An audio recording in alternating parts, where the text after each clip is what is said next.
Can I get a coffee to go, please? Actually, make it a latte. Feeling fancy. Coming up. Oh. Hello.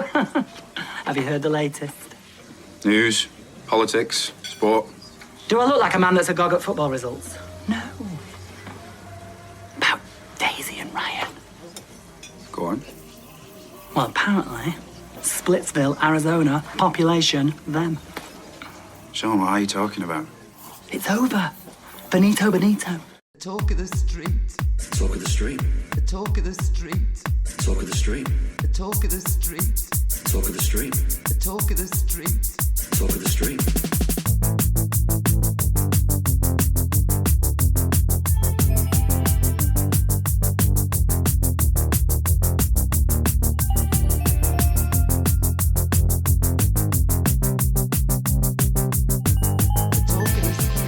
Hello and welcome to episode 325 of The Talk of the Street, an unofficial Coronation Street catch-up podcast that wondered if it would be more cost-effective to make a show over in Turkey, but after a brief investigation, it's clearly we're already doing this as cheaply as possible. I'm Gavin.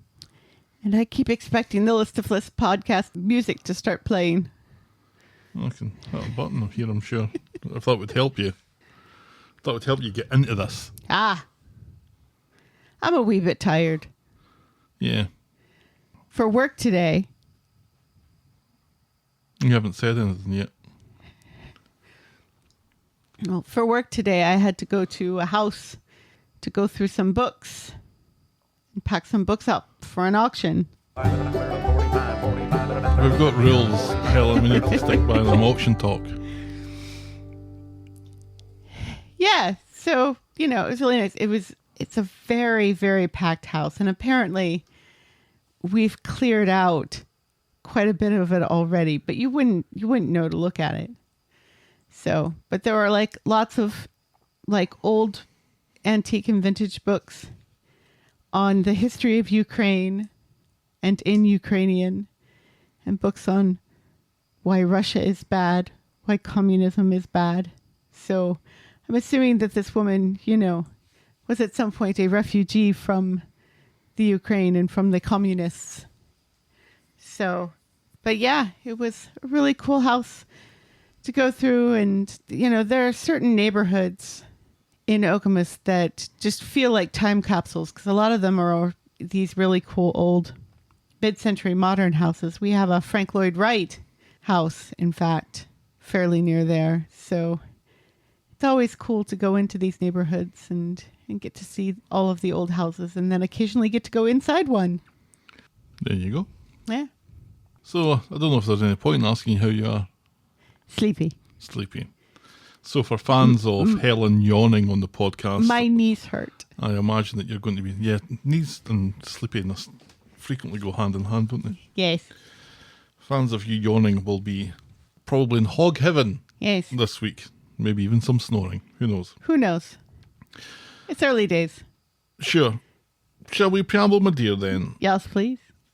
Doesn't even think about asking me how my week was.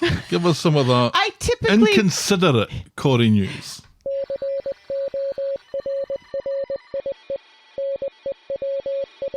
I typically ask you, you go, it's fine. Well, at least you ask. How was your week, my darling? We've moved on. We're in at the Corrie news section. Every day I ask you how your day was. So I know how your week was because I ask you every day how your day was. Yeah, what we're doing here is maintaining an illusion for our listening several. Well, you don't really ask me how I'm doing. Anyway, I'm moving on to Corrie news. Please.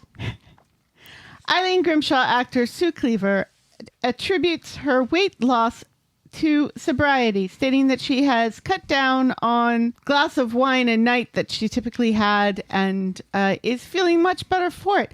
Apparently, Sue has a book coming out, so there have been lots of news stories about her life and what she's been doing and things like that, and this felt like the least lurid of those stories. Apparently, at one point, she was punched out by another actor on Coronation Street and had to go to hospital. In a real fight? Well, no, in a fake fight, but it was a real punch.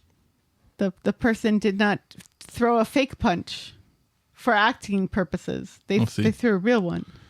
So she's cutting down from one glass of wine a night. Well, I'm sure it was more than one glass, but you know how it is. Sally Ann Matthews and husband Nick Rhodes, no, not that one, celebrated their 25th wedding anniversary this week. So mazel tov to them.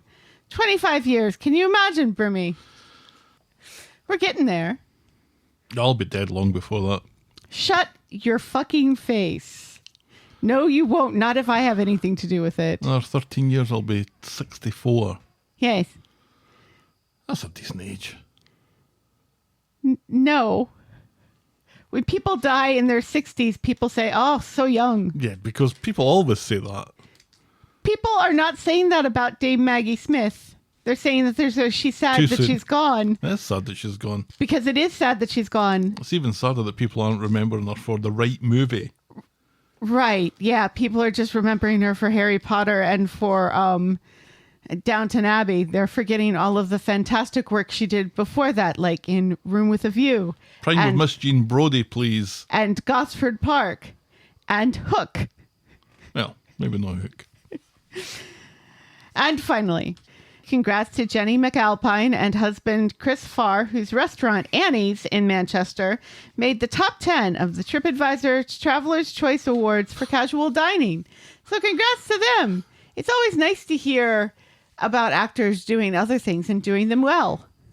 Charlie breeds dogs for the blind, and Jenny runs a casual dining restaurant in Manchester called Annie's. That's great. Yeah, Good it for is her. great. Next time we're in Manchester, we'll totally have to check it out. Yeah. We'll add that to the list of things we will do in Manchester the next time we're there. The next time we're The next there. time we're there, they'll kind of suggest we've been there already. Well, you've been there, yes? I've been there 2 days, one night in my life. I've been to Manchester, Connecticut. And that's Corrie News. On that bombshell. Listen, There used to be a really great mall in Manchester, Connecticut. there's a great mall in Manchester, England. Yeah, I'm sure there is. The Arndale Centre, I think it's called. Yeah. Oh, there's shops there, Helen. They've got a Hour Price. They've got a Marks and Spencer's. All the shops. I used to go to the Borders in the Manchester, Connecticut mall all the time to shoplift CDs. They've got Build a Teddy Bear. All the shops. You mean Build-A-Bear Workshop? No, I don't. And You never shoplifted anything. And I got a prom dress. I don't believe you. I was fantastic at shoplifting. You couldn't shoplift at Borders because there were alarms on every single CD case, and they were also in the big plastic thingy that was like The big plastic thingy. Yeah, there was like this giant plastic handle that was attached to every single CD. Oh, yeah, That that you was the security tag thing. Yeah, but there was also like a metallic security tag hidden inside like the spine of the CD that they had to go ch-ch, How did they go? ch-ch. Oh, yeah. Yeah. I recognize the noise. I got a prom dress and a wedding dress at the David's Bridal in Manchester, Connecticut. Not on the same day. They've got a Greg's. All the shops. Cheesecake Factory in Manchester, Connecticut. Phenomenal. I'm going to have to draw an end to this segment. As enjoyable as it's been, to move on to the smooth sailing that we here at the Talk of the Street Towers like to call. And that's Corrie News. Everyone, you've said that already. Did I? Okay. Yeah. Everyone's a critic.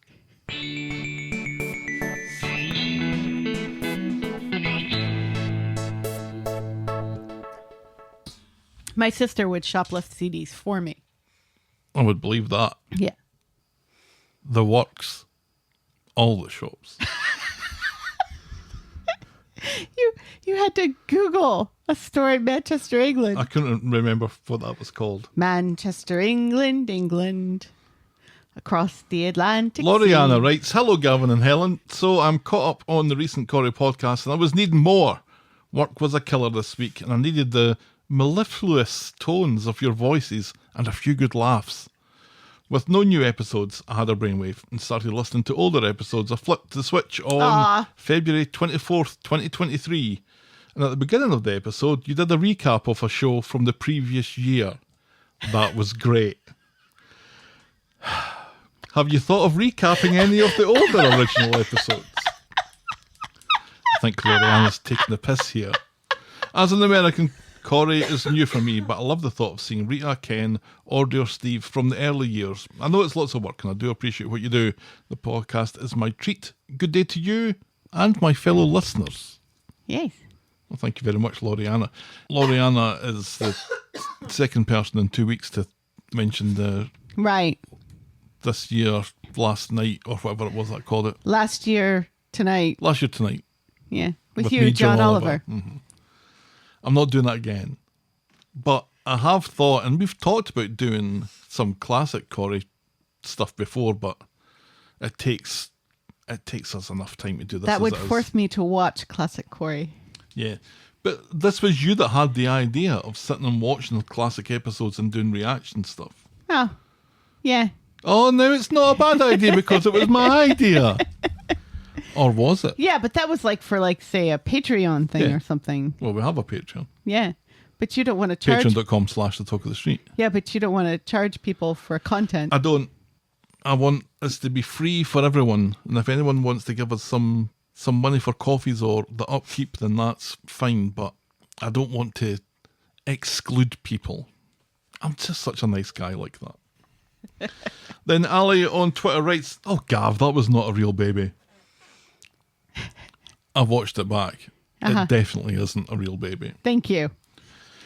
It wasn't as fake as the baby in that movie where what's his name? Trainspotting. Is a sniper. Oh. No, not that one. The one where Bradley Cooper is a sniper. American Sniper. Remember that fake baby? That fake baby was No. so fake. I don't remember that fake baby. It was the fakest baby I've ever seen in a movie. It was an insult to my intelligence. Clark's shoe shop. All the shops. John writes, "Love the podcast. Just come to it and I've been laughing out loud on my bike ride to work whilst listening.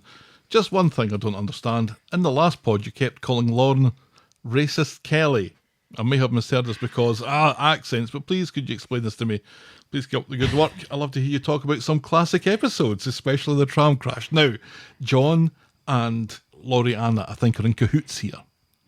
Well, yeah, but Loriana didn't ask about Racist Kelly. No. We call Lauren Racist Kelly because she resembles the character Kelly, who was in the show before her, who then went on to jump in a TARDIS and fly away with the Doctor, which is what we would all like to do every once in a while. Yeah.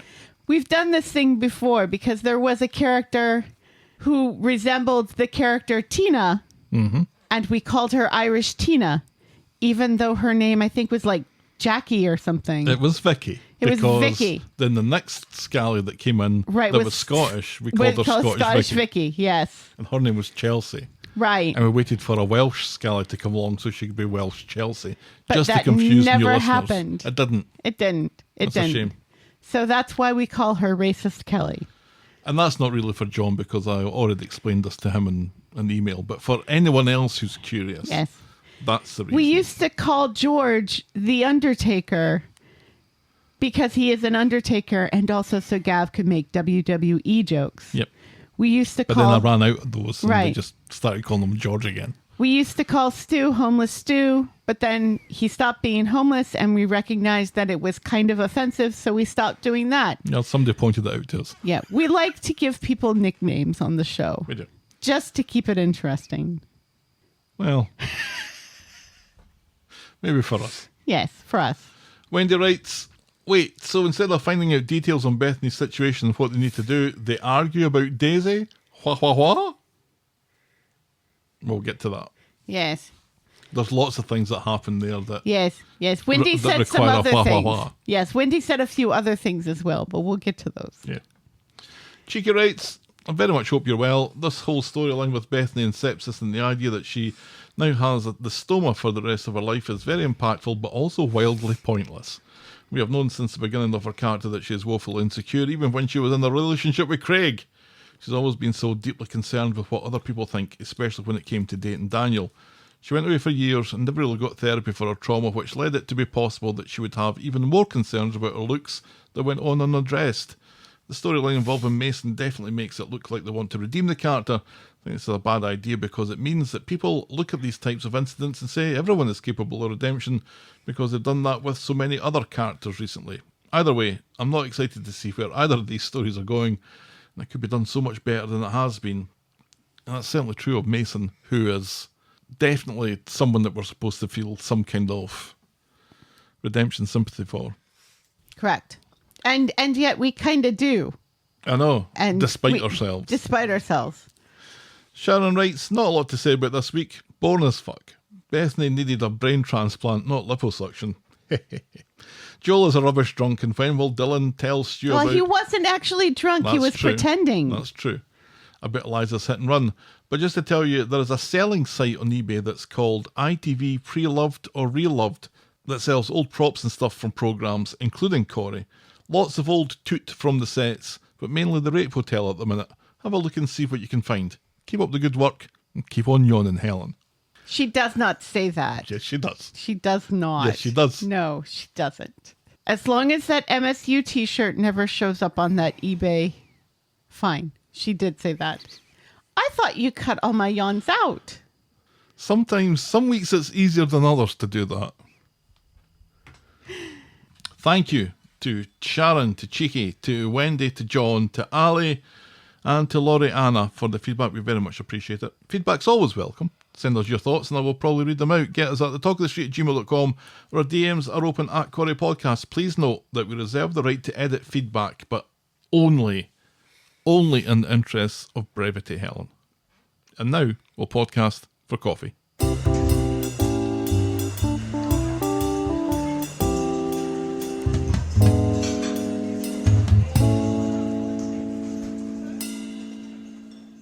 Drinking our own coffees this week.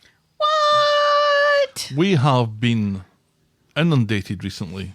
We have been blessed. It's been an embarrassment of riches as far as Yes. coffees have been concerned. That is And true. new friends of the podcast. Yes. No new friends of the podcast this week? No, that Oh, button you don't get remains to- unpushed. Push the button. I'd love to push the button, but if You I push can't the push button, the button and there's no friend of the podcast then. it loses its value. That's correct. Yep. The Talk of the Street is and will always be free on your podcast provider and on the YouTubes. But if you think our show is worth any, oh, by the way, the YouTubes. So last week's show was called Teenage Sex Scandal Cover-Up. Yeah, and YouTube didn't like that, did it? Normally, our YouTube episodes get about 150, 200 views. This week, that episode got 1,200 views. Oh. So YouTube might not have liked it, but people using YouTube really did. I'm not sure how happy I am about that. No. But we already knew that humanity is rubbish. Yeah, we're all fucked. But if you think our show is worth anything more than the time it takes to listen to it, and if you want to show your appreciation, buy us next week's coffee by going to ko-fi.com. That's ko-fi.com/thetalkofthestreet. You can also sign up to be a friend of the podcast through the same link, where for as little as $2 a month, you can get a mention in the closing credits of each and every episode. And we now have a Patreon site where you can also show us some love. Sign up there as a friend of the podcast at patreon.com/thetalkofthestreet. But remember, you can always support the podcast for free and get us in front of new listeners by liking, subscribing, rating and reviewing wherever you get your podcasts. Shall we dive in, my dear? Yes, please. Our first story tonight is Turkey Teeth. On Monday, at the factory, Carla is oddly unable to remember Sarah's son's name. Harry. That's not what she guessed. She guessed, No, I she think, said Henry. Soft play. That's his name. Soft play. Genuinely terrifying.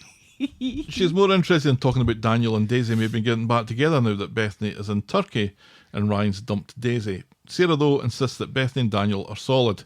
Solid as a rock. What kind of rock? Because if it's metamorphic rock, it may not be quite so solid. I'm hoping I got that right. I think that's a spongy one, isn't it? Like shale and slate. Those break off easily. That's right. Yeah.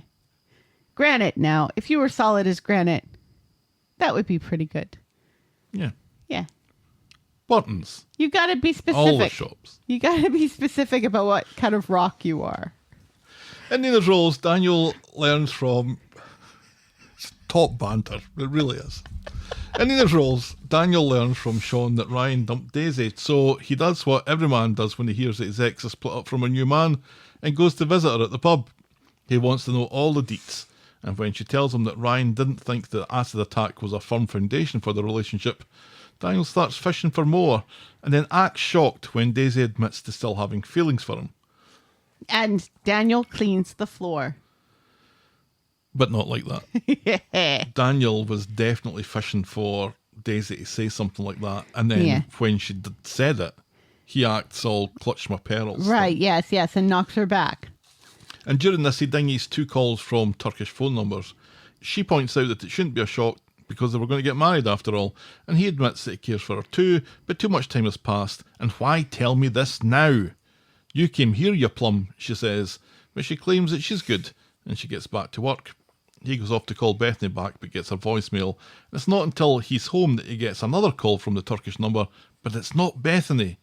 Despite not working at the factory, he bursts into the factory to tell Sarah that Bethany is intensive care in a hospital in Istanbul.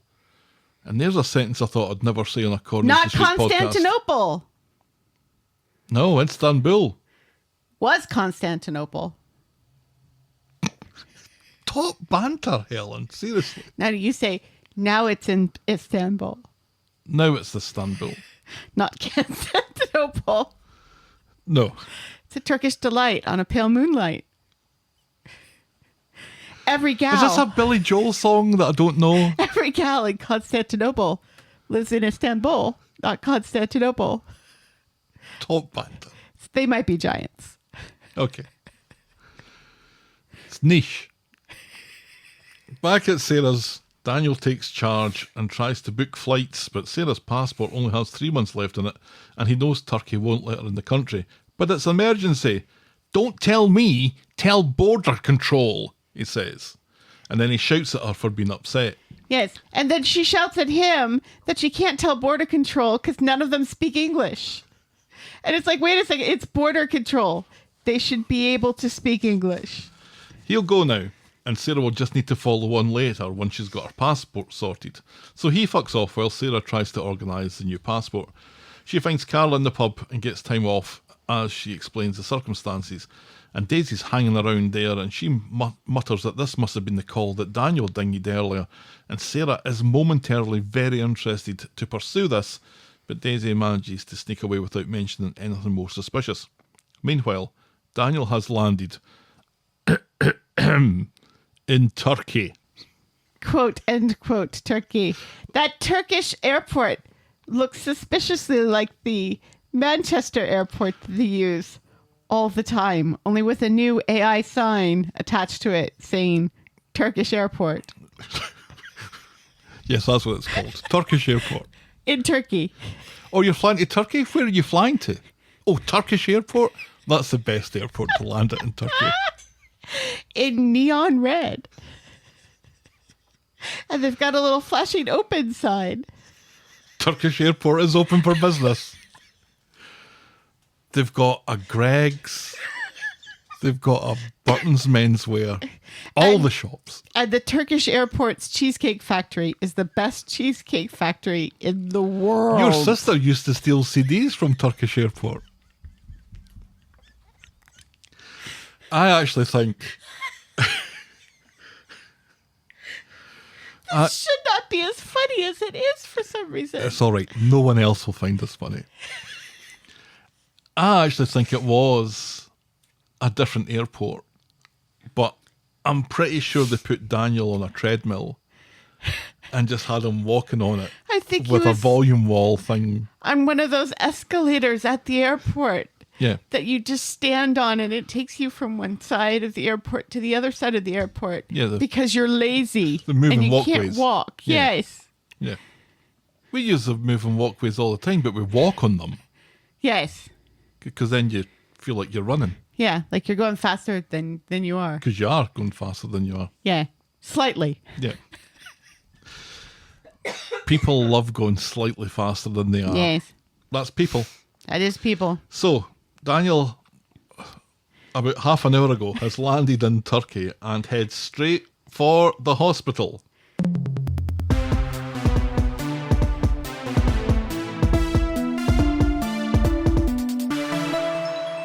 I was trying to find the original tracks of that so I could change the To something main bit offensive? Yes. to something offensive. Great. Thankfully, I wasn't able to do that. Right, yeah. Did you enjoy the airplane? Did you enjoy the shot that they had of an airplane landing? Mm-hmm. The fair use video clip of Yeah. an airplane landing. Yeah.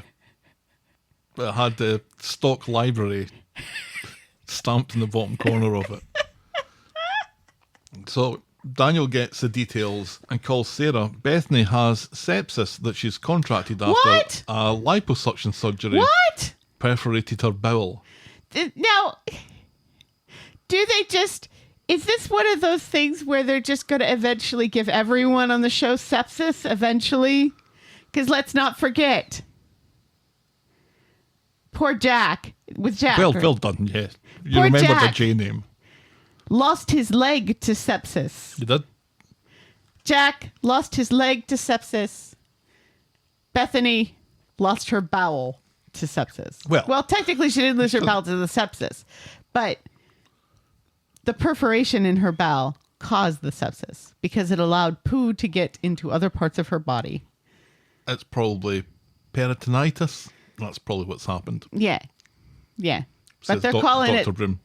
But they're calling it sepsis because everyone on the show, it's like people in Connecticut getting Lyme disease. If you live in Connecticut, you will eventually get Lyme disease. That's the law. Yeah. Sarah is beside herself. Why would she get liposuction done? Why would she, Helen? What? Seriously, why would she? Why would she when she's only supposed to be writing a paper about liposuction? This story has gone from 0 to 100, and I'm not talking in terms of interest, overnight. Practically, yeah. Debbie said to her about the job on Friday last week, or Thursday last week? Wednesday. Last week. Yeah, I think it was Wednesday. She flew off on Friday. Yeah. She got sepsis on Monday. This is very much turning into a Craig David song.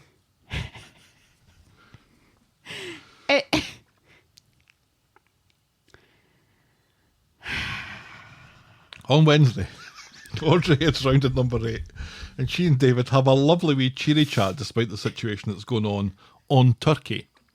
Sarah has had success at the passport office, so she's Turkey bound, heading from Manchester to Turkish airport. Later, David goes round to shout at Debbie for a bit, but she tells him the truth, that as far as she was aware, Bethany was just going over there to write some articles, not to get cosmetic surgery herself. Right, yes. There was never anything in this for Debbie, No. says Debbie. No, and there really wasn't. No. A friend of hers owns this spa, supposedly, and she needed somebody to write a paper. Bethany needed an actual job, not sitting drinking tap water in the Rovers, Yep. rewriting All work and no play makes Bethany a dull girl. Pynchon's rainbow over and over again.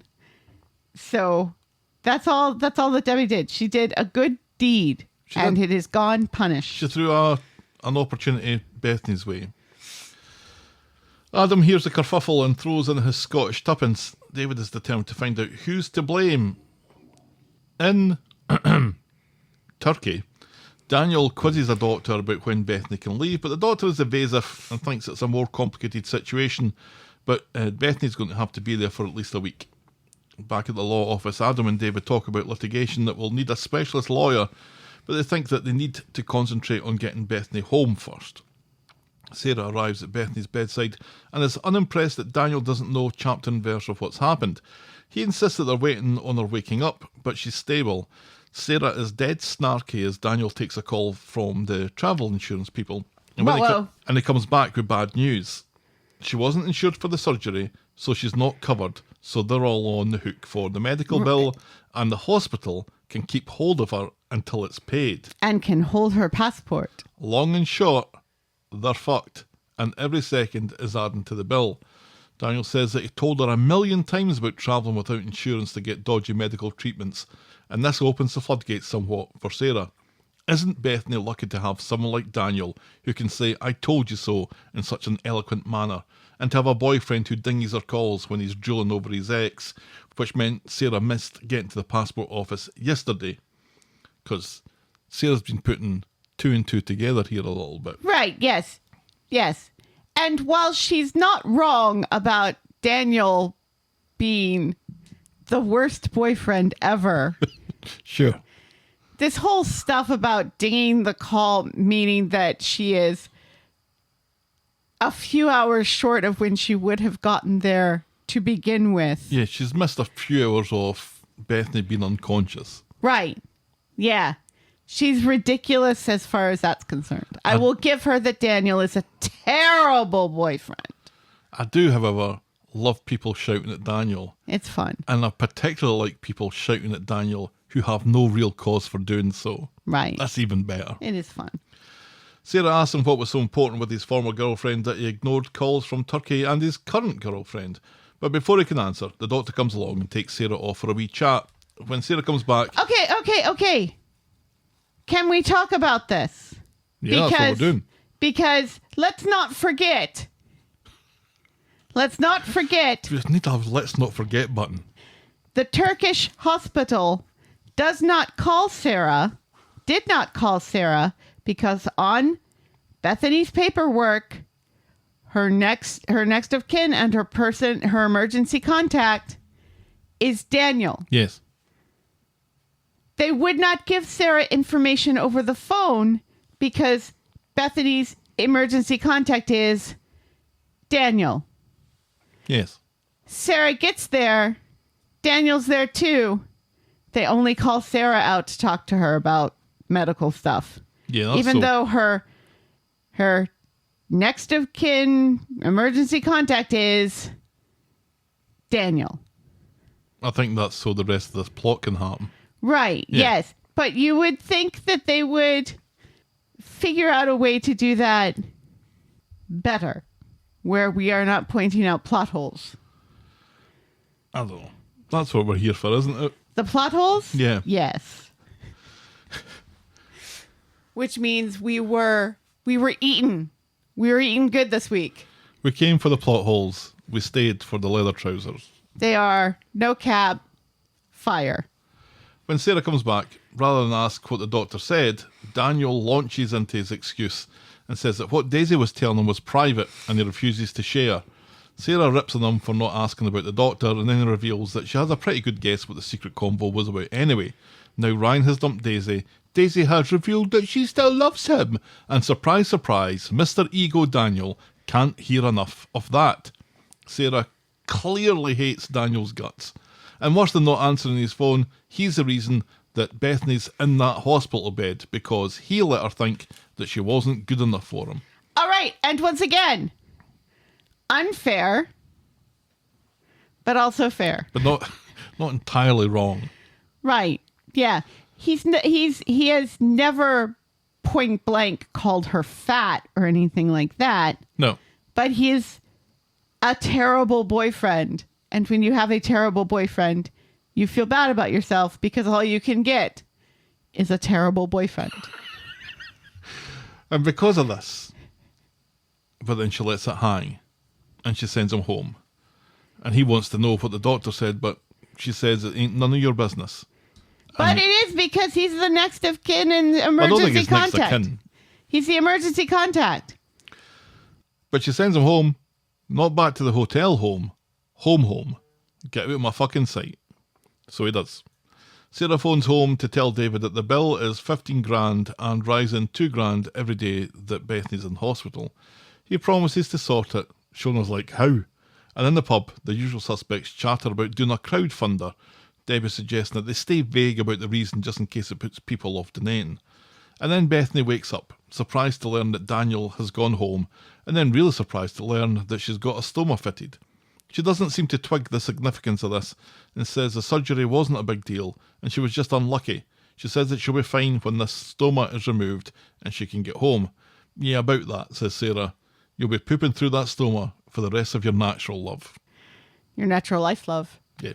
And also, interestingly, Sarah lies about Daniel to Bethany. Yeah, he had to get home for He had to get home for Bertie. Bertie. Yes, Bertie, not Bernie.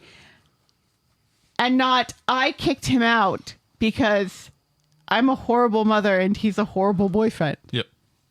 Yeah, that's not going to come back. Yeah. On Friday, Bethany is still talking about her stoma. Sarah reckons that she'll get used to the bag hanging off of her, and Bethany thinks that this was the reason Daniel ran off, and she doesn't know if she has the strength to carry on.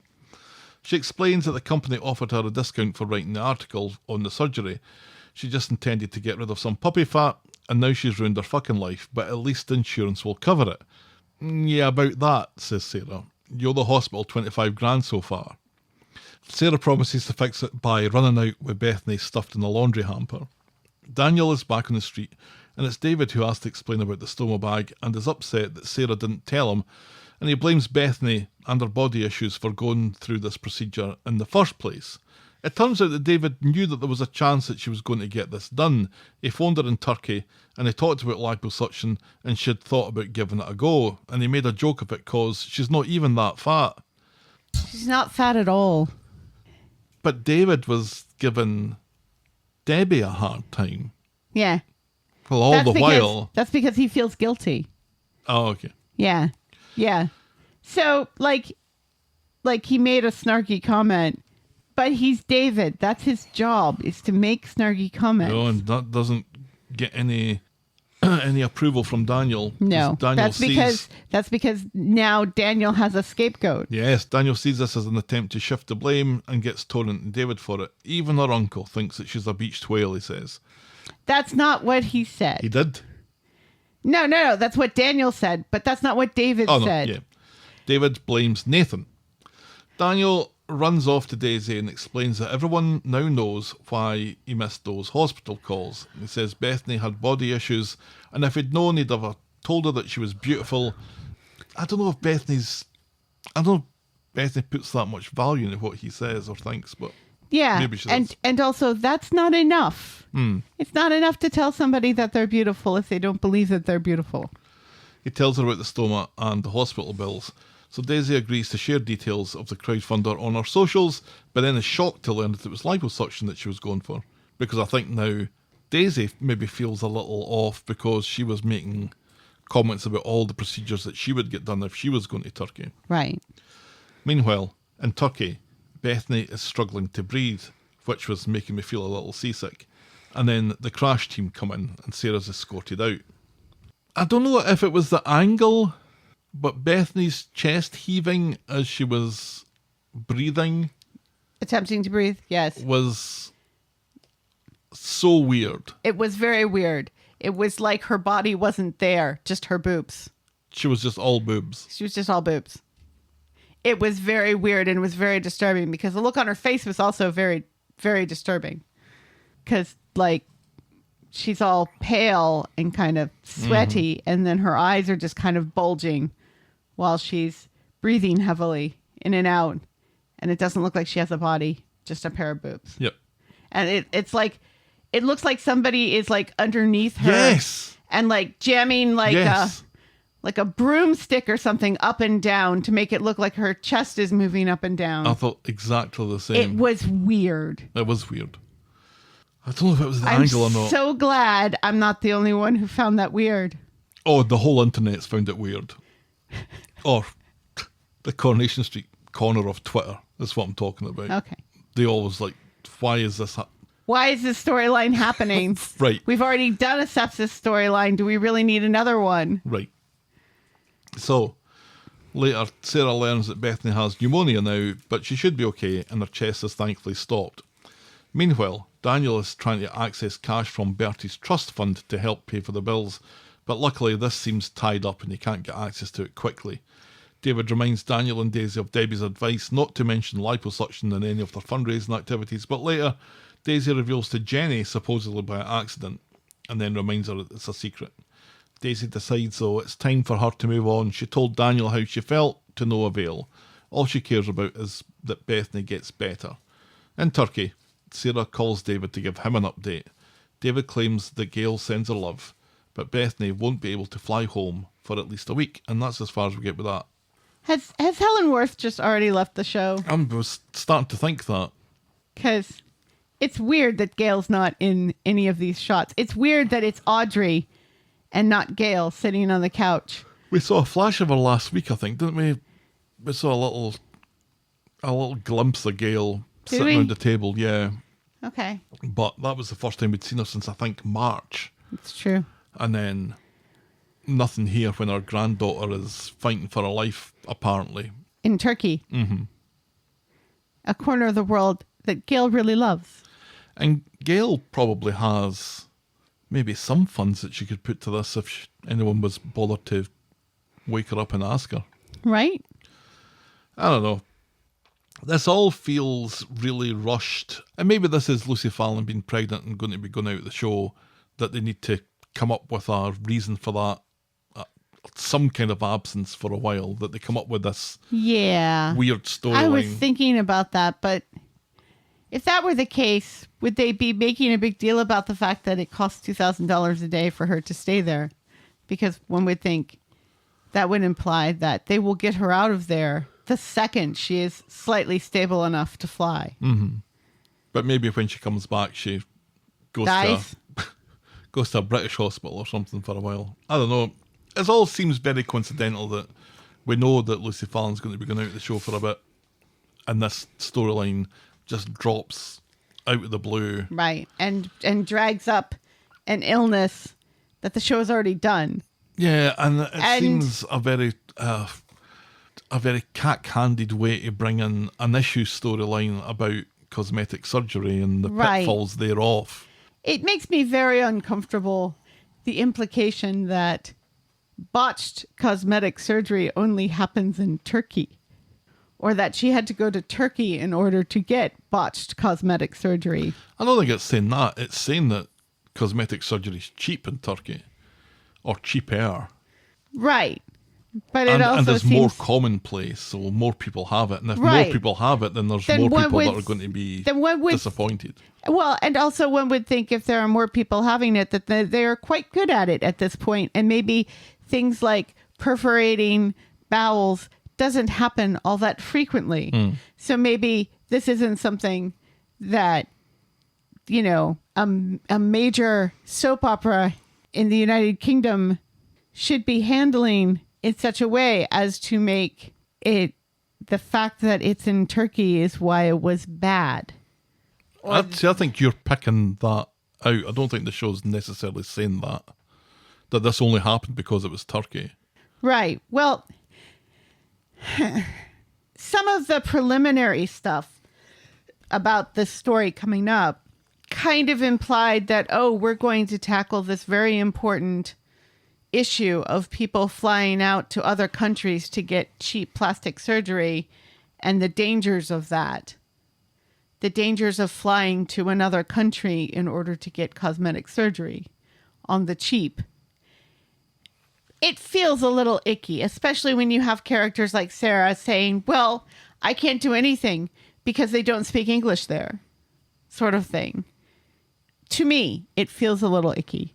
And maybe I am sensitive to that because I have grown up in a country where that sort of thing is kind of front and center to mind.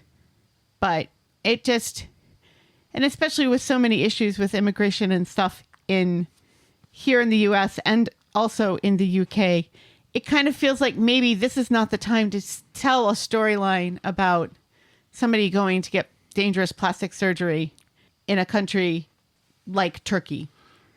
I don't know. Where there's a lot of Turkish immigration coming in and stuff. It feels icky to me. I don't know. I don't know if the show's implying that or you're inferring it. But I don't think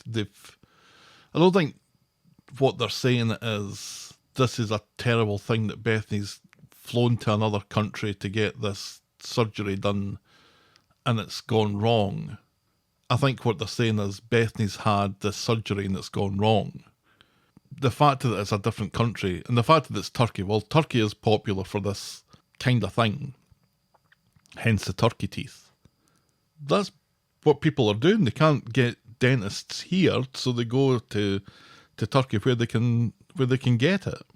And I don't know. I don't know that the fact that it has to be. I think the fact that it's abroad and therefore not free, it's abroad and therefore something that's getting done privately, so therefore something that can get done with no hint of a waiting list. The fact that it can get done quickly kind of satisfies the quick turnaround feel of the story anyway. Plus we add on the fact that it's going to cost them a ton of money to get her out of there. Daniel is an asshole though. Yeah, Sarah's an asshole too, though. They're both assholes in the story. But in fairness to them, it's a ridiculous story. Yes, And very much so. It's a ridiculous story, and neither one of them seem to... They both keep, like, hammering on that Bethany does not need liposuction, which is true. But neither one of them seem to twig the fact of why maybe Bethany would be insecure about her body. The only person who kind of seems to get it is David, who is the first person to mention Nathan and the grooming and stuff, and how that might have affected her, Right. her idea of self-worth. The only thing Daniel and Sarah can do is shout at her about how she's perfect and she doesn't have any baby fat. Yeah. Like, do you not see how that's not helping? Right. No, absolutely. I think the other issue with the story is that Bethany's just not a very interesting character. And she's not very sympathetic. No. Because So we kind of don't really care that much. Because people still remember her locking lips with Daniel when Sinead wasn't even cold in the ground yet. And just the whole way that she's come back is, I don't know, it's not won anybody over, I don't think. No. All right, we must move on because we've talked for quite a while on that. To putting the fun in funeral. On Monday, in Devs, Summer speaks to Bernie, who is still on her anti-church rant about Paul's funeral. She's got her heart set on her drum circle, whatever that is. She has an idea of decorating the church with a big poster of Paul hanging off the crucifix, and Summer sighs.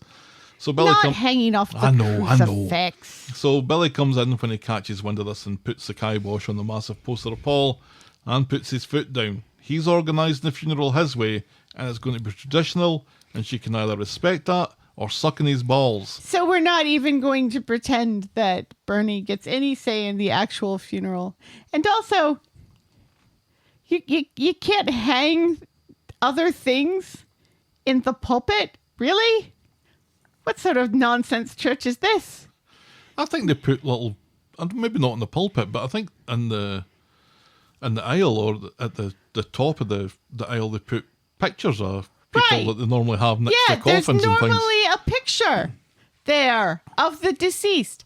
And also up on the dais, like, even for, like, weddings and stuff. Like, at our wedding, I had those banners that I made of Scotland and Connecticut and the little, little hearts and stuff.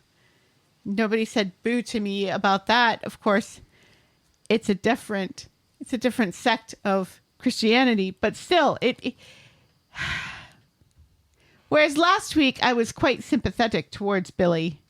This week, I'm not quite so sympathetic towards Billy because he seems to, this week, not want to compromise. No. And not want to do anything to help Bernie's grief. No, it's his way or the highway at this point. Yeah. So at home, Bernie and Gemma chat about fucking Billy. Gemma suggests letting Billy have his day, and then the day after the funeral, why don't they throw a rave, the winter way? Bernie thinks this is a wonderful idea and promises to bust a move in Paul's memory, and reckons Kit will be able to get the street closed off, and maybe Ryan will DJ, and maybe Jenny will throw in some booze. Bernie goes round to the God flat to sell the idea, and Billy's not sure about celebrating somebody's life like this, but Summer thinks it's totally apt and manages to convince him, so it's settled. Yeah, so once again, Billy gets his way, and then Bernie finds a way to also get her way in a way that doesn't affect Billy getting his way, and he still has to shit on it. Yes, he does. He doesn't want people to celebrate Paul's life. No. or not in that way. And it's like, Billy, you had me last week. I was with you. And now I'm not, because this week it's your turn to be intolerable. Intolerable asshole of the week. Yes, last week it was Bernie with her who let the dogs out. And this week it's you. Oh, somebody was quite pleased to learn that Who Let the Dogs Out was about that. Was it about ugly women? Mm-hmm. Somebody was pleased about that? Well, not maybe pleased, but was pleased to learn that. Huh. I feel like I've missed somebody out from the feedback section. Oops-a-daisy. I'm sorry. Just write us again. So on Wednesday, Bernie has some flyers for Paul's rave. Gemma worries that it's too soon, but Bernie cannot be stopped and gets Todd involved in some illegal posting. The rave is going to happen whether or not Kit can get the street closed off. They'll just do it and the cars will just have to go round them, says Bernie. See, that's a little annoying. Back home, Chesney and Joseph are working on decorations and Ryan has agreed to DJ, so Gemma is working on a list of tunes, 100% bangers. I didn't think there were that many songs about sausages. Bernie has rave whistles and party bags, and Chesney begins to worry that this is too much. Bernie just wants it to be epic and reckons it's what everybody needs. Gemma does not seem quite so sure. No, and they've done a really great job with Gemma because she's still not wearing her makeup. No. It's not plastered onto her face anyway. No. And she looks so tired. She does. And everyone's forgetting her grief. Yeah. Hers and Summers. Mm-hmm. On Friday, Billy is preparing for the funeral, chatting with Todd. He's good at the religious stuff, he says. That's what you want the Pope to say. But breaks down every time he moves on to the personal stuff. He's still unimpressed with the rave idea, but agrees that it's important for Gemma and Bernie. Billy realises that the funeral, though, is on their wedding anniversary. You should have maybe figured done that out right. before now? Maybe when you were... Maybe it wasn't when you looked at the program that you realized it was the same day? Maybe when you were in The Undertaker talking about this, rather than storming off, maybe you should have written the date down in your calendar or something. Yeah. Todd can move the funeral to the next day, but that's the rave day, so it looks like Billy's going to have 2 reasons to remember the date now. So he goes off to get pished in the Rovers with Todd, and that's as far as we get with that this week. Yeah, this was it's a fight to see who's most annoying in this storyline. And I agree. This week, old sanctimonious Billy in his ways was definitely the winner. I just feel so sorry for Gemma. Yeah, and Summer. And Summer. Yeah. Yeah, their grief is just not acknowledged at all. And Bernie is obviously just bottling up her grief. Right. And She's so focusing gung-ho on on this. Stupid rave thing. Yeah. Maybe it's not a stupid rave. No. I don't know if I want to see this, though. People dancing and celebrating Paul's life. I don't think that applauding Coronation Street's idea of a rave is going to be my idea of a rave. Well, no, because they've already mentioned rave whistles. So, you know it's going to be terrible. No, because there will not be any illicit drugs at this rave. Billy's not getting eckied out of his tits. Yeah, no LSD, because Stephen is dead. As is Rufus. And Rufus Houndstooth is so there's no his way only to, supplier. Yeah, so, but there's, I don't know, when I think rave, I think empty warehouse. Yeah. Or empty factory. In the middle of nowhere. In the middle of nowhere, in the middle of the night, with like sweaty young people doing drugs, doing lots and lots of drugs, and listening to techno music. Techno. Right. Yeah. And I don't think that's what they're talking about. No. They're talking about Agadoo, and they're talking about Superman. They're talking about the Birdie song. All the techno songs. All right. Move on. Yes. Our next story this week is Mason's Lodgings. On Monday, in Speed Daal, Sean is shocked to see Dylan with Betsy, thinking that they should both be at college. They're on a free period. Stu comes over to say that he's off to give a statement about Mason stealing the purse, but Mason is still insisting that it was Betsy what done it. The truth will out, says Stu, ominously. Betsy doesn't care, but Dylan seems a little bit flustered by this. And back home, the guilt has got too much for him, and he confesses to Sean that Mason was telling the truth. It was Betsy what stole the purse to set Mason up. Sean calls Swain, and Dylan tells her about Betsy stealing the purse, and once again, Swain has a massive conflict of interest, as she wants to take Dylan to give a statement, as he might be in trouble for withholding evidence. Later, Sean meets up with Stu in the pub and brings him up to speed with developments. Sean is quick to point out that Mason might be innocent here, but he'll be guilty of something, probably. Right, yes. All of a sudden, Coronation Street has become that Tom Cruise movie. Yes. What is that? A Few Good Men. No, not that one. Oh. He's not in that. Vanilla Sky. Oh, no, he isn't Yes, that. he is in that. Not Vanilla Sky. The one where they have the bald people that can predict the future. Mission Impossible. No. What is the name of that one? All the Tom Cruise movies. What is it called where they arrest people? Collateral damage. Is it? I think so. Fucking yes, man. Yeah, and they arrest people before they commit Minority crimes. Report. Yes, Minority Report. What is Collateral then? Because he is in a movie called Collateral. Collateral. Okay, that's a Michael Mann movie. Cab driver Max picks up a man who offers him $600 to drive him around. But the promise of easy money sours when Max realizes his fare is an assassin named Tom Cruise. Named Kaylee Cuoco. With gray hair. He's got gray hair in that movie. He's always got great hair. Gray hair, not great hair. You have great hair. Thank you. On your balls.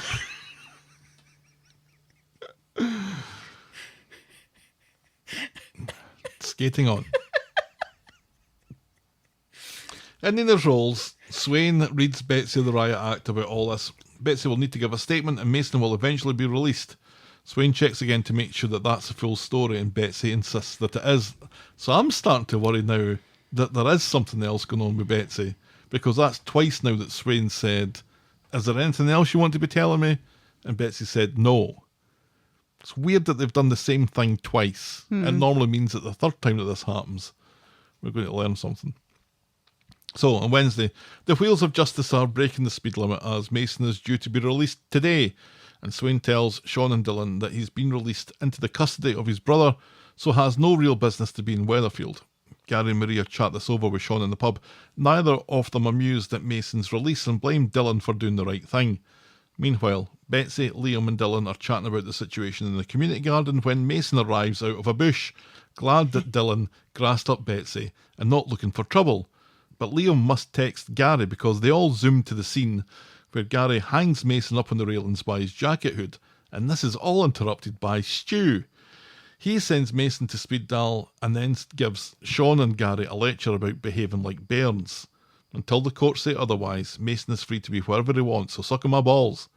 Back at Speed Daal. My big hairy balls.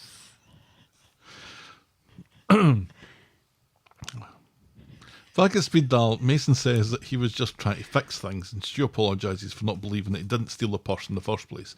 They shake and agree to start again. Mason has his old job back. Peeling potatoes. Swain goes round to speak to the idiot parents, calmly explaining that Maria can't and shouldn't want an innocent person to be locked up, and remember, she's a counsellor.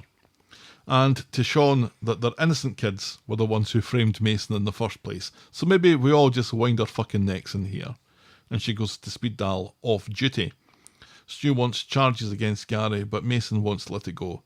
And Swain reckons it would be best to give everyone a wide berth, but then Stu reveals that that's going to be hard because he's working there now, being rehabilitated, just like society wants. Yeah. Yeah, so just get your delicious food somewhere else. On Friday, news has spread that Mason has got his old job back, and Maria can't believe how distressing this is going to be for Dylan. Dylan doesn't seem... Not Dylan, Liam. Yeah, Liam, of all of them, seems the least bothered by this. Bothered. And also, Liam is just like, I just won't go to Speed Daal. It's fine. Right. Mason is not creating a good impression as he's now sporting a lovely black eye. Yeah, instead of being like, oh my God, kid, how did you get that black eye? Are you okay? No, they're like, this black eye means that you are a bad person. You're bullying someone again. Right, and they give you a black eye. Maria and Gary try to get a restraining order against Mason, but they have no luck. Because they have no grounds. Right. If the law won't protect Dylan... Why do I keep on saying Dylan? Dylan is not their concern. If the law won't protect Liam, then Gary will. He goes to Speed Daal. Not there to order a meal, not there to order a drink, just there to stare at Mason like a complete weirdo. Right, yes. And take up a table from paying customers. He eventually orders some food. Right, yes, once Maria shows up. Yeah, but he just sits there shooting evils at Mason. He makes it clear that he won't relent until Mason fucks off. After closing time, Mason comes back into Speed Daal with a sleeping bag and settles down for the night. And that's as far as we get with that this week. Well, no. Then he's interrupted.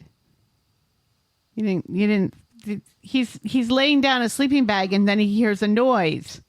So they're still determined to get us to feel some sympathy for him. Right. And he does seem, it's so hard to tell with him because he seemed genuine before and wasn't. Right. But then we haven't seen anything else like that. No, and the way that he looks at Stu is like there is a connection there that he feels like he has someone in his corner that is a positive influence on him until obviously Stu finds out about Eliza and then all bets are off, one would imagine. But yeah, that's... And I don't even feel bad for feeling sympathetic anymore. I think I've kind of made my peace with it because the reactions of Gary, Maria and Sean are just so overblown. Yes. It's all right to be protective of your children, of course it is. Yeah, But Maria and Gary wanting someone who served their time and to go back to jail for no real reason. Yeah, like Gary defends the whole framing him for something by saying, well, they did it so that he would get locked back up again. He's like... He's as if there's nothing wrong with that. The J.D. Vance of Coronation Street that way, where he's okay with making up stories as long as people get hurt. Yeah. Just be careful when you're ordering donuts. And again, and Betsy doesn't seem to be really bothered about this one with her, and she's the one that says, do you know, I think he was just coming here to make up, basically. Right, yeah. He was just coming here to apologize. It was fine. Gary has a really short memory. And the memory, I think, that he has starts after he killed Rana. Yeah. And Rick the Chin. Yes. Yeah. Do you think that Stu is going to find out about the Eliza thing, right? One would hope. It's been so long, I think a lot of people have forgotten about that. All right, let's move on. Fizbomb at 40. On Wednesday, it's Fizzy's birthday. Huzzah! It's your birthday. She 40. Has a big, massive chest banner thing. Sash. Yes. It's bigger than a sash, though. Chest banner thing. It's like, it's like dragging on the floor. It's so big. Yeah, it's catching small animals. She's 40 and Ruby has written a rhyming poem. Thanks, Ruby. Hope, meanwhile, is vaping like a champ in the bathroom and no one notices. She hasn't taken the day off, Fizz that is, but Tyrone has planned a birthday lunch surprise at the bistro. Yeah, so no afternoon delight for you, Fizz. Well done, Tyrone. To the other restaurant. But the romantic three-courser is interrupted when Tyrone gets a call from the school. Hope has been caught vaping. Back at home, Hope has been suspended and she wants to sue the company for their tantalising marketing. She promises not to do it again, which I think she's done before. Yes. But reveals that Cassie knew about this already. What a fucking grass. But it does a trick, and all the attention goes on to Cassie. But Cassie, she blames Fizz and Tyrone for not working out why the house has been stinking of watermelon for months. But seriously. Seriously. You cannot escape the smell of the vape. No. See, I can rhyme too, Ruby. It is so prevalent. Like, it is... We are taking our life in our hands whenever we go to a hotel anymore because the lobby almost always smells of vape. Mm-hmm. It's so gross.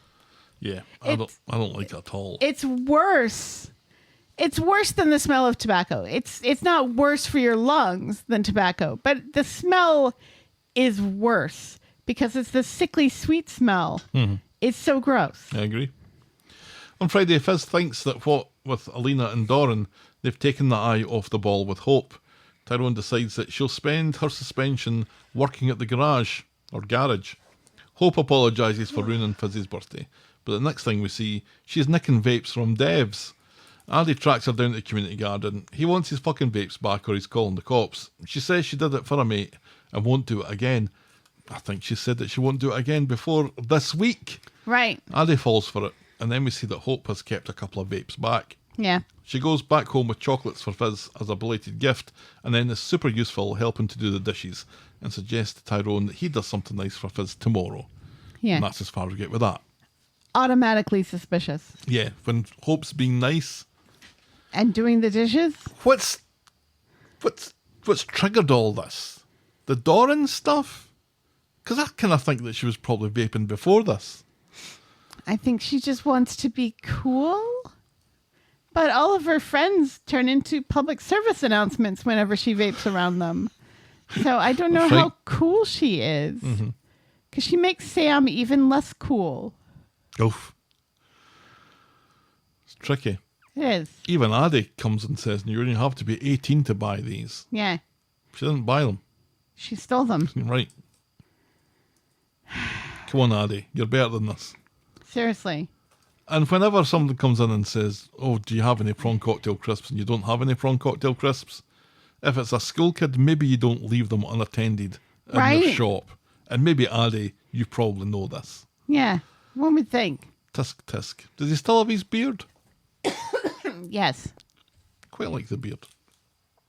I did love Cassie just throwing Fizz and Tyrone after it looked like she was getting the blame for this, because she was trying Right. to do... Yeah.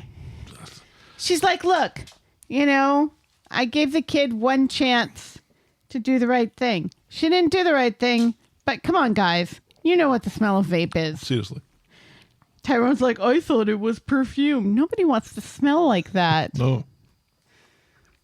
Our final storyline tonight is scenes from a Weatherfield Greasy spoon.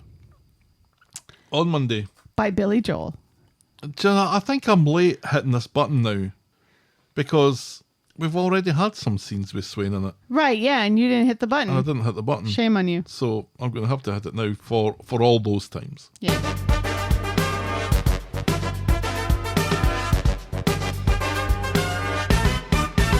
Swain. And Nina rolls Dee Dee is with Swain when she gets a call from the jeweller to let her know that her wedding rings are ready. Dee Dee is unnecessarily rude to the person and hangs up on them. Swain comforts her and lets her know that Joel will be behind bars soon. On the street, Joel approaches Dee Dee to chat about the rings. He's picked him up and he realises how much he's lost and he wants another chance. Now, Dee Dee on the phone with the ring people. Make it very clear. We're not getting married anymore. I don't want these rings. Please do something else with them. Shove them up your arse. Right up your arse. Right through your own ring. But she makes it clear the wedding is off. Yes. We do not need these rings. So I understand that she was rude, but one would think that the jeweler would not turn around and immediately call Joel to come pick up the rings if they know that the wedding is off. They just want shot of these fucking rings. Yeah, but they've already been paid for them. They can just sell them to someone else. I got the impression that they were bespoke. Engraved. Yeah, Yeah. maybe not. You always melt them down. Joe promises to get help and he suggests donating the value of the rings to a women's charity. Dee Dee wants nothing to do with this, but it's not until Ronnie and Ed show up that Joel finally gets the message and fucks off. Later at the precinct, Ronnie and Ed decide to do something about this prick once and for all, so while Ronnie films from behind a bush, Ed tries to provoke Joel into violence, but Joel sees through it, so Ronnie has to resort to violence himself, thrusts Joel against the wall, and would probably kill him if Ed doesn't talk him down. Joel makes a song and dance to make sure that there are Ronnie, witnesses. there are other people here. Ronnie, no! Joel makes a song and dance to make sure there are witnesses. And in the pub, Dee Dee is furious when she catches wind of this, reckoning that it could bring down the entire case. Ed promises to make it okay. Meanwhile, when all this is going on, Roy has tickets for a train fare. Not a train fare ticket, but a fare for trains. But after talking about Joel with Swain, he decides to go and see racist Kelly at the hospital on his way.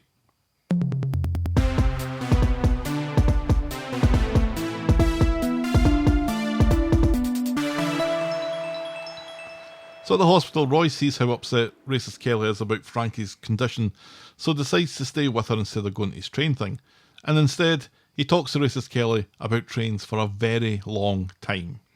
Later, a nurse comes to tell racist Kelly that the bleed on Frankie's brain hasn't worsened, so the situation is still critical but improving. Racist Kelly thanks Roy and practically begs him to go to his train thing, which he does. But then he comes back on his way home, pleased to see racist Kelly looking more settled. She thanks Roy for his company today, it meant a lot. And Roy has bought Frankie a train set for when he's older.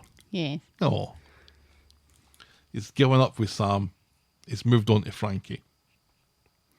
On Wednesday, Ronnie is in Debbie's twat books following his involvement with Joel yesterday. If he's going to get involved, he needs not to get caught, she says.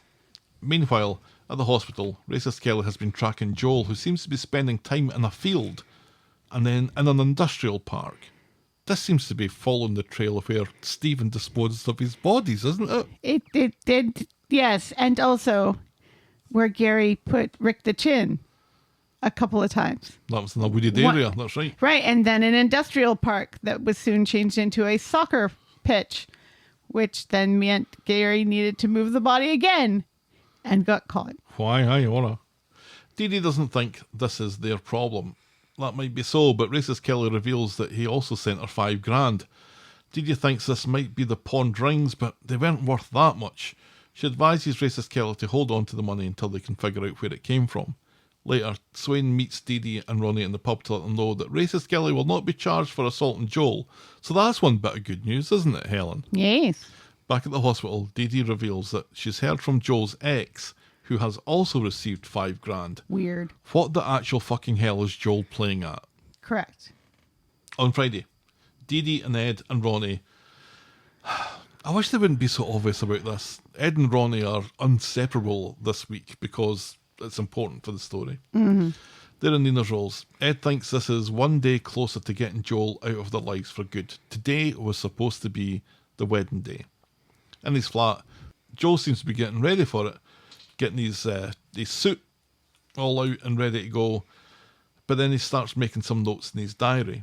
Later, Dee Dee is at the court for Joel's plea hearing, but he's a no-call, no-show, and a warrant is issued for his arrest immediately. Back on the street, Ed thinks that this confirms Joel's guilt. Dee Dee seems to be less sure and tries to track Joel on Lizzie's tramp tracker, but with no success. Joel, though, is on the street, spying from behind a bush. Meanwhile, at the hospital, Swain comes in to speak to racist Kelly about Joel absconding. Racist Kelly's frantic now, thinking Joel will be coming for her and Frankie. Swain promises to protect them both. While Swain goes off for a private chat with Max, racist Kelly nicks a mace spray from Swain's bag. Was that what that was? Yes. Then Max comes back to offer racist Kelly to stay at number 8 tonight. Joel has been on the booze, or so it seems, and goes into Nina's roles. Roy tells him to hand himself in, but Joel has a better idea, and he locks the door to Nina's roles and he changes the sign to closed. He says he was ready for his day in court, but he couldn't face the people he hurt. He calls Roy a decent man, tells him that he feels like he's suffocating under his guilt, and when Roy tries to call the police, Joel smashes his phone to fuck. That's going to cost a pretty penny. I don't know if you can get those phones anymore. Yeah. It's vintage. It's going to have to come from eBay. A payphone? Do people make payphones anymore? I don't think so, but you can probably buy them on eBay. Probably. Joel apologises, can't find his wallet, apologises loudly again, cries, slaps the counter. Roy tries to leave, but Joel says it's over, and he's going, and he apologises again. Carla knocks on the door, and Joel wanders out, and then wanders away. Carla finds Roy sitting on the floor, but he's otherwise fine. Roy is worried that Joel is unstable. Carla calls Swain, but in the alleyway of doom, we see Joel, and he's fine. And it was all just an act. Kaiser Sose. He does. He pulls His limp a Kaiser disappears. Sose. and he just pours the drink down the drain. Oh. Now, I suspected this was happening Kaiser because he was Sose. such a terrible drunk. Yeah. And when it was making me just wish that when actors have to act drunk, they should just be drunk. It would be so much better than just like, well, this is it. Because it's in your eyes. Your eyes are looking far too sharp and alert. It just wasn't fooling me. Fooled Roy, though. Ed and Ronnie are worried about Dee Dee staying on her own, but she reckons that she's safe and there's no way Joel will want to face her. But to make Ed feel better, she agrees to stay at number 3.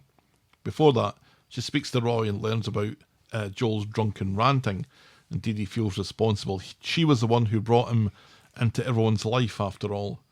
Max and Rhesus Kelly come in, and Roy says Joel tried to apologise, and he thinks that Joel is more of a danger to himself. Rhesus Kelly reminds everyone that Joel battered her half to death, and so is capable of everything, and everyone's, oh yeah, we forgot about that. At number 8, Rhesus Kelly reacts to every noise like it's Joel with an axe. Max grabs a knife and goes off outside to investigate, but it seems that what it was just the gate was off the latch. But why was it off the latch? I'm asking myself. Right? Later, in his car, where he does all his best work, Joel leaves an emotional message for Dee Dee, pretending to still love her, pretending to be drunk, and says maybe there's something he can do to make everyone happy just one last time. And then we see that his face is covered in jam. It is. On one side, he's like Willem Dafoe in Beetlejuice. And that's how we end this week's episodes. Yes. What's this all about? Well, I think it's kind of obvious what it's about, isn't it? Yeah, he's going to fake his own death in Right. order to stay out of jail. Yep. But he'll be figured out and he'll go to jail anyway. Let's hope so. He will not escape justice like Kaiser Sose. But not like Kevin Spacey.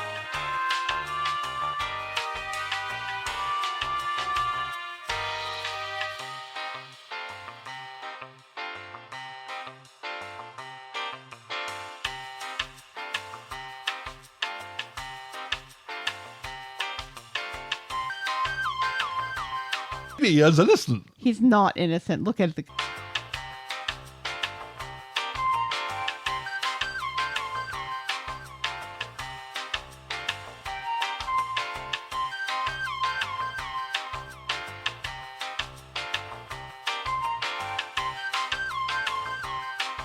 raped and sexually harassed.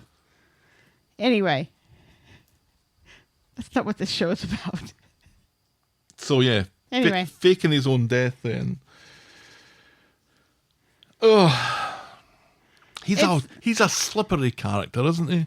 Yeah, but also I think we're all tired of this storyline. Oh, so very maybe tired. maybe let's not drag it out by having Joel fake his own death. And this is kind of this is something that Corey's Can we been have guilty somebody of. actually, face justice for once instead of dying before they can have their day in court? Or faking their own death before they have their day in court? They were doing so well with the story. Now, I think a lot of people, and maybe yourself, have thought that this was going on for too long anyway. I was enjoying it for the longest time, and I felt that up until it all came out, I thought they were doing a great job. But this extra bit that they add on to it, it's like ITV Corrie being found not guilty before he gets found guilty.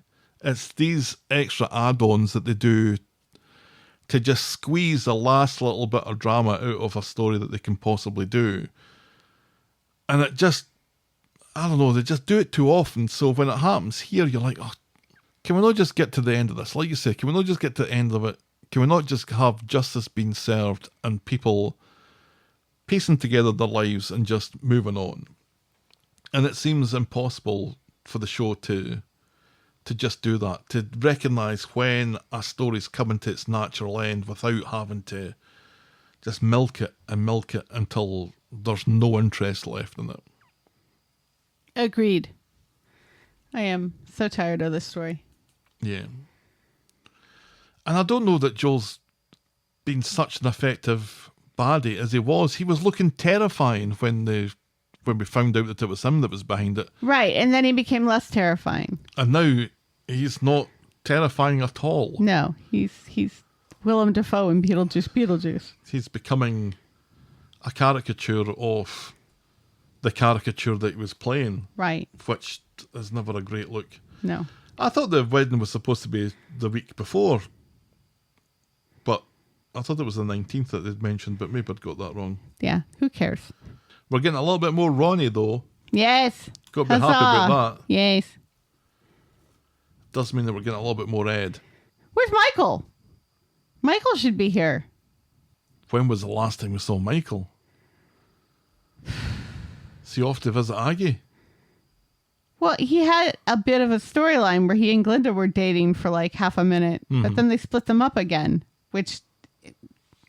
What's the point of putting them together if you're going to split them up like the very next episode? It's like Todd's love life all over again. Right. We keep on introducing people for Todd to fancy, and then they either disappear to London or die or explode or turn into Kevin Spacey. Yeah. Oh well. You're falling asleep as I'm talking, and I don't think it's just because I'm very boring. So You're not very that boring. was the week that was Coronation Street. Helen, tell me, what was your moment of the week? It was Roy and racist Kelly in the hospital talking about trains. Really? Yeah. Yeah, That the really way boring thing? Right, yeah, and where she thanks him for being boring, because he's not like fawning all over her and being worried and stuff, and she seems genuinely interested in how much these things cost. So, yeah, I thought that was a lovely little scene between the two of them. Fair enough. Stranger things have happened. That's Can you think of anything better? I really liked Sarah shouting at Daniel. Yeah, that's a terrible storyline though. Yeah, but just so good to listen to it though. I've listened to it a few times. It improves with age, if anything. Oh well, racist Kelly and Roy talking about trains. Talking about those choo-choos. That's our Moment of the week. Moment of the week. Your boring moment of the week. Daniel scrubbing floors. We didn't really see enough of that to be boring. Chesney complaining about glitter. Chesney certainly was complaining about glitter and just sighing at work that he had to do for something. Yeah. He doesn't seem all that upset about Paul, does he? He seems It's just work upset for enough. him to do. Maybe he's upset vicariously through Gemma. And glitter. And glitter. And he seemed very offended by party bags. Well, he just wanted Gemma to go get some sleep. Because he's a lovely husband who wants his wife to go and sleep when she's tired. Fine. Whatever Helen said, that's her. Boring moment Glitter! of the week. Now, on Twitter, I tend to ask people what they thought of this week's Corrie. And for the past few weeks, it has been almost embarrassingly positive. Not this week. Which is a great thing to see. Not people this being week. positive about the show. Not this week. And this week, the results are 19.4%, meh 43.7%, and yay 36.9%. Yep. So in any other week, 36.9 would have been a pretty decent result for yay. But over the past couple of months, No.